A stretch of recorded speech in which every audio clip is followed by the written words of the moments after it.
குமரன் இருப்பான். அவனுக்கு பேரே குறிஞ்சி கிழவன்னு பேரு. குறிஞ்சினா மலையும் மலை சார்ந்த இடமும், கிழவன்னா தலைவன் அர்த்தம்.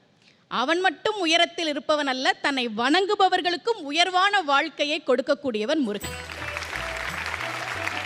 ஏன் அவனை தமிழ் கடவுள்னு சொல்றோம்? இந்த அகரத்துக்கு என்ன சிறப்பு அப்படின்னா, திருவள்ளுவர் சொல்றார், அகர முதல எழுத்தெல்லாம் ஆதி பகவன் முதற்றே உலகு.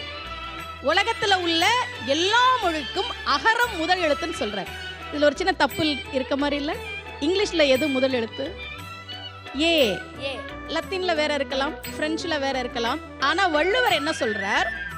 அகர முதல்ல எழுத்தெல்லாம் ஆதி பகவன் முதற்றே தமிழ் கிடையாது, உலகுங்கிற. என்ன காரணம்னா, நீங்க உலகத்துல எந்த மொழியை எழுதினாலும் 4 முறையில தான் எழுத முடியும். சுழியம், அரைப்பிறை, குறுக்கு கோடு, நேர்கோடு.